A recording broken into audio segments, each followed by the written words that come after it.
नेपाल के बाद अब फिलीपींस में भी सरकार का काफी विरोध देखने को मिल रहा है। फिलीपींस की राजधानी मनीला की सड़कों पर इस वक्त हजारों लोग हैं। यहाँ जमकर सरकार के खिलाफ प्रदर्शन हो रहा है।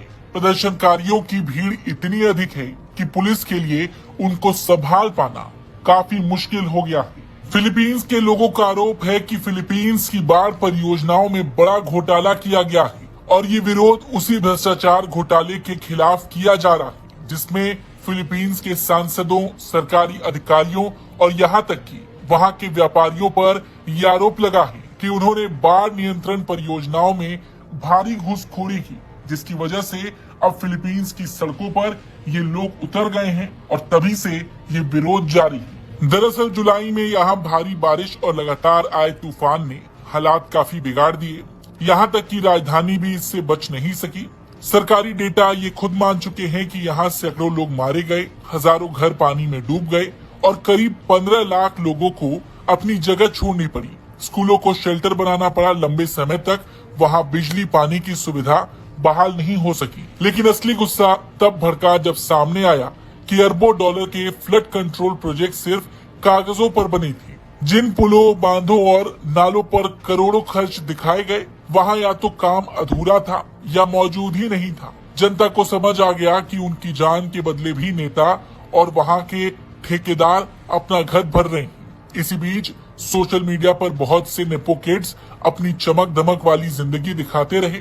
गुस्सा भड़का और सोशल मीडिया पर नेपो बेबीज ट्रेंड करने लगा। कहा जाने लगा कि नेताओं के बच्चे पार्टी, लग्जरी कार और फॉरेन ट्रिप कर रहे हैं, जबकि जनता मलबों के बीच रहने को मजबूर है। और उसी के बाद से फिलीपींस में ये प्रदर्शन काफी तेज हो गए। 21 सितंबर को बड़ा प्रदर्शन देखा गया। वहीं सरकार डरी हुई है कि उनके देश का हाल भी नेपाल जैसा ना हो जाए। उसने आनन फानन ऐलान कर दिया कि करप्शन की स्वतंत्र जांच की जाएगी, जिसमें नेताओं का दखल नहीं होगा। साथ ही दोषियों को सजा दी जाएगी। घोषणा के अलावा एक काम और किया गया। राष्ट्रपति ने अगले साल के लिए तमाम फ्लड कंट्रोल प्रोजेक्ट को रद्द कर दिया।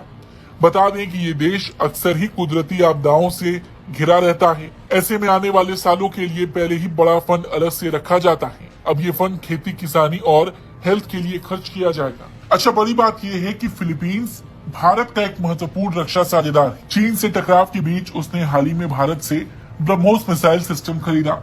हिंद महासागर से साउथ चाइना सी तक भारत और फिलीपींस एक दूसरे के रणनीतिक साथी हैं। और ऐसे में जब देश के अंदर भ्रष्टाचार और नेपोटिज्म के खिलाफ जनता सड़क पर है, तो ये न सिर्फ फिलीपींस की आंतरिक राजनीति का मोड़ हो सकता है, बल्कि क्षेत्रीय सुरक्षा संतुलन पर भी असर डाल सकता है। जिस तरह से फिलीपींस में हजारों लोग सड़कों पर हैं, उसी तरह कुछ दिन पहले नेपाल में भी इस तरह की घटना देखने को मिली थी, जहां हजारों की तादाद में युवा सड़कों पर थे। भ्रष्टाचार के खिलाफ नेपाल के लोगों ने जबरदस्त प्रदर्शन किया और वहां की सरकार मात्र 2 दिन में गिरा दी गई। और अब कुछ उसी तरह के हालात फिलीपींस में देखने को मिल रहे हैं। हजारों लोग भ्रष्टाचार के खिलाफ सड़कों पर उतर आए।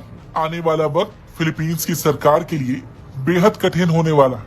लेकिन एक सवाल और है कि आखिर एशिया में इस तरह के घटनाक्रम बार बार देखने को क्यों मिल रहे हैं? इस पर आपका क्या कुछ कहना है, कमेंट करके जरूर बताएं।